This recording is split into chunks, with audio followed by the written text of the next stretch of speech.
এখানে আমরা যারা আছি, এ ভাই বলেন আমাদের গুনাহ আছে না নাই? কি গুনাহ নাই? আমরা সবাই গুনাহগার। কুল্লু বানি আদম খাত্তা ওয়া খায়রুল খাত্তাইনা তাওয়াবুন। সহিহ বুখারীর বর্ণনা, প্রত্যেকটা বনি আদম গুনাহগার, তবে গুনাহগারের মধ্যে কিছু উত্তম গুনাহগার আছে যে গুনাহ হয়ে যাওয়ার পরে বলে আল্লাহ তুমি আমারে ক্ষমা করে দাও। আল্লাহকে ওই ব্যক্তি আমি মালিকের কাছে দামি। জোরে বলি সুবহানাল্লাহ। তো গুনাহ হয়ে যাওয়ার পরে মৃত্যু আসার আগে সারেন্ডার করা, তওবা করা, নাদামা, অনুশোচনা করা, অনুতপ্ত হওয়া। ভাইরা রে আমার, কুরআনুল কারীমের অপর আয়াতে আল্লাহ বড় চমৎকার ভাবে বললেন, ইয়া ইবাদিয়াল্লাযীনা আসরাফু আলা আনফুসিহিম লা তাকুনাতু মির রাহমাতিল্লাহ ইন্নাল্লাহা ইয়াগফিরুয যুনুবা জামিআ ইন্নাহু হুয়াল গফুরুর রহিম। সুবহানাল্লাহ বলেন। আল্লাহ বড় চমৎকার ভাবে গুনাহগার বান্দাদেরকে ডাক দিয়েছেন, ইয়া ইবাদি, ও আমার বান্দা।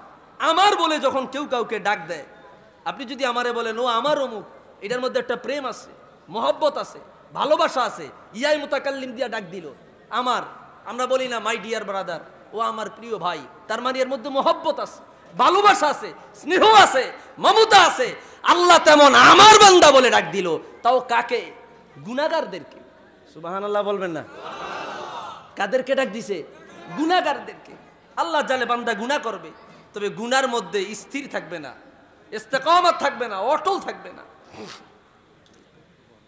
ভাইরা রে আমার, আল্লাহ বলে দিলেন, ও আমার বান্দারা, তোমরা যারা আমি আল্লাহর সাথে জুলুম করিলা, নফসের সাথে জুলুম করিলা, তোমাদেরকে আমি আল্লাহ এলান দিয়া দিলাম, লা তাকুনাতু মির রাহমাতিল্লাহ, আমি আল্লাহর দয়া থেকে দূরে সরে যাও না, আমি আল্লাহর রহম থেকে দূরে সরে যাও না, আমি আল্লাহর দয়া থেকে তুমি বিপদগামী হয়ো না, মাহরুম হইও না।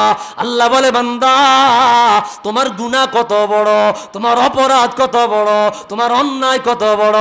তোমার অপরাধ যদি পুরা ফাঁকা জমিন হয়ে যায়, আসমান পর্যন্ত হয়ে যায়, পাহাড় পরিমাণ হয়ে যায়, 7 আসমান পর্যন্ত পার হয়ে যায়, তোমার গুনাহ যত বড় রে, আমি মালিক ঘোষণা দিলাম, একবার যদি তুমি আমি আল্লাহর দিকে আগায়া যাও, একবার যদি আমি আল্লাহর দিকে ফিরিয়া যাও, ইন্নাল্লাহা ইয়াগফিরুয যুনুবা জামিআ, আমি আল্লাহ ঘোষণা দিলাম তোমার সমস্ত গুনাহগুলো আমি আল্লাহ মাফ করে দেব।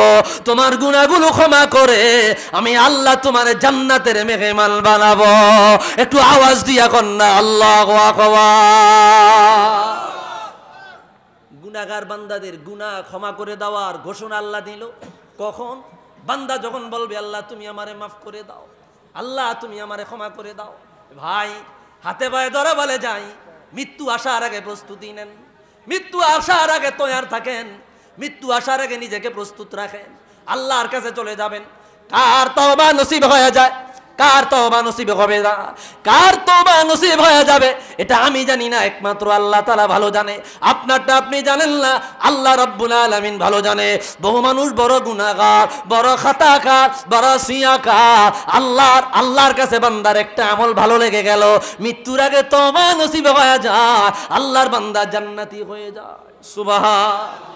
বহু মানুষ ইবাদত বন্দেগী করে, নেক আমল করে, নামাজ পড়ে, তাহাজ্জুদ পড়ে, অনেক বন্দেগী আছে, অনেক রকমের ইবাদত বন্দেগী আছে। ভাইরা রে আমার, এরপরে মৃত্যুর আগে তওবা নসিব হয় না, আছে না নাই?